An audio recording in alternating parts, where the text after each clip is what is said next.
Hey family, how you doing? Okay, well, a question was posed. Can Psalm 83 and Ezekiel chapter 38 happen simultaneously? Well, I think that we're looking at the beginning of Psalm 83 right now. Okay? I think it'll probably spiral into the Battle of Gog and Magog. By the way, there's problems with every position as to when the Battle of Gog and Magog will take place. You have, you know, people like me that believe it'll happen right in the middle of the rapture. And then you got people that believe it'll happen right after the Antichrist confirms the peace covenant. Then you got people that believe it'll happen in the middle of the 7-year tribulation. Then you got people that believe that it'll be Armageddon. And then you got people that believe that it'll be the end of the millennium. I know there's problems with every position. I get that. I've read the text before. But I'm getting the impression, in my opinion, it'll probably happen right in the middle of the rapture, right after Psalm 83. And I know that there's a part of the passage that says they'll go down on unwalled villages. Well, Psalm 83 could easily do that. I mean, and we have to ask ourselves the question, how did Hamas get through? So there's a lot of interpretations on that. As far as the hooks being placed in the jaws of Russia, well, that's happening right now, okay? And it's basically Turkey and Iran that are putting the hooks in the jaws. If you'll notice, Russia is kind of looking at those two countries. They're two countries that go down and march down on Israel, according to Ezekiel chapter 38. Well, Russia is watching every little thing that they do. It's almost like we're seeing how those hooks will be thrown in the jaws of Russia. And I do believe that Isaiah 17:1, the burden of Damascus, happened simultaneously with Psalm 83. Okay. Now, look, let's just say, let me just give you a round number. Let's just say Psalm 83 war is 5 days. I don't know if it's going to take place on day 5, but Syria is one of the countries in Psalm 83. So, since it's also mentioned in Isaiah 17:1, the burden of Damascus has become a ruinsome heap, it's implied that it's in the Psalm 83 war. So, and my mom's always been a little bit of a skeptic when it came to end time Bible prophecy, but just the other day she said, well, Israel attacked the airport in Damascus. I don't know how much time we got left. So, that's a first. That's actually a sign for me because, but another question would be, why isn't Syria mentioned in Ezekiel chapter 38? Well, because in the Psalm 83 war, Isaiah 17:1, the burden of Damascus has become a ruinous heap, has taken place. Syria and Russia are joined at the hip. They're just very close. So that's why prophecy is very exact. I think Turkey sent 100 warships through the Black Sea. They're very serious, very serious. And they were part of NATO. They joined with Russia a week or two ago, right around that general area. I don't know the exact day, but the mere fact that they made this distinct change is very prophetic because Turkey and Russia are part of the Gog and Magog war. The U.S. has a ton of ships in the Middle East right now. So there's a lot of firepower in the Middle East right now. It's kind of a Mexican standoff, although there is activity over there, but it's not going to take much, humanly speaking, for this thing to spark off. Um, and from a military strategic point of view, Israel is darned if they do, and they're darned if they don't. What I mean by that is if they don't do anything, then they're seen as weak. They're still going to be attacked. If they start invading and doing this and that, then their enemies are just going to say, "Did you see what they did?" They're not going to be able to win this war, even psychologically. Um, Israel is now literally surrounded by all these countries.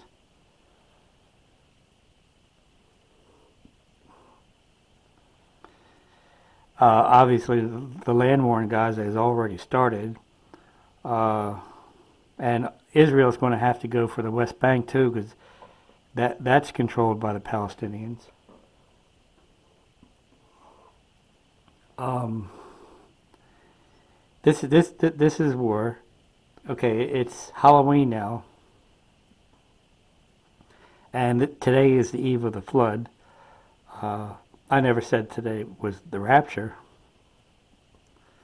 but it's the eve of the flood. I think that's very significant because, see, originally they used to celebrate Halloween to commemorate the flood. So, um, all right.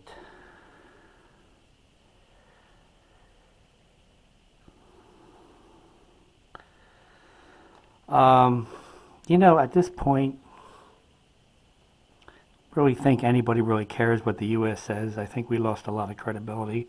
But I think they're watching what we do. I do. I really do. And the bottom line is if Israel keeps attacking Syria, then Russia will have to get involved. I mean, it's that simple. Um, Russia basically said that they're going to take every state in the Ukraine. Now, at one point, they were really losing bad in this Ukraine war, and I would look for that to take a turn when this war gets a little more serious. But when they say we'll take every state, you can feel the passion and you can feel the anger. But see, at the same time, they realize that mass attacks could take place on their country. So, in that sense of the word, they're very scared. Okay, so um, that's just something to keep in mind. Uh, I think the U.S. and Israel attacked Syria. Um, Turkey's in the news all the time now. Okay, and I think that's kind of significant because the seven churches were in Turkey. Okay, and um,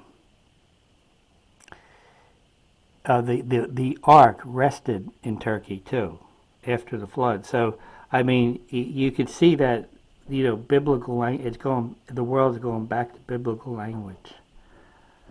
Um,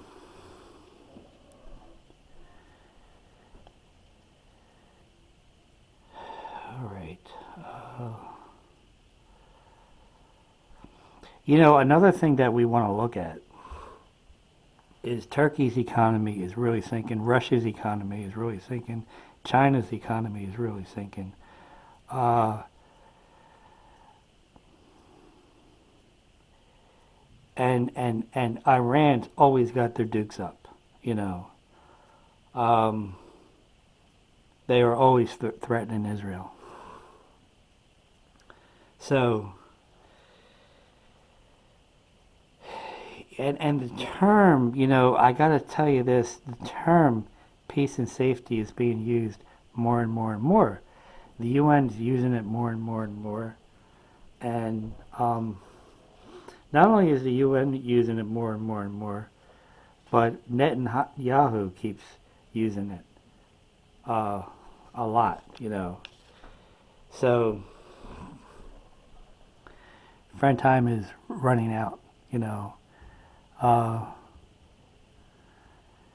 as long as the rapture hasn't taken place, I think we're going to see more souls get saved. Okay? When's it going to take place? Well, technically, in the way that this war is set up, I think the rapture could take place at any moment. I really do. I think it's going to take place at a time when people aren't even going to be expecting it, including the watchers. So, you know, if you don't know the Lord, please accept Him into your heart as your personal Savior. Earthquakes are off the chart right now, friend. Volcanoes are off the chart right now. It doesn't make any sense. In all these elite meetings, they're calling themselves gods, and you know it's to the point where people just want to take the place of God, you know. And if you're a believer, what most people listening to my channel are believers, you know, keep steadfast in Jesus Christ. Make sure Jesus is at the center. I know that's hard to do in a world like this, but just keep Jesus at the center, you know. I mean, I remember listening to a testimony of a guy that had a vision of the rapture, and he said that he still saw leaves on the trees. So when he was raptured, so that's a huge sign. Leaves are still on the trees, but they're falling off now. Okay, I mean they're starting to fall off. So, and when people have these visions of these raptures, dreams of the raptures, they oftentimes see a circle, like the sky. At the time of the rapture, the sky revolves around a circle. And I remember seeing that the dolphins were swimming in a circle, and another person looked at the moon, and he seemed to see that the stars were revolving around a circle. These are signs that God has given, probably more than likely the watchers, like, okay, my return is close. I'm just not going to reveal it a day or an hour. So, all right, friend, listen, keep looking up, and God bless you very much, okay?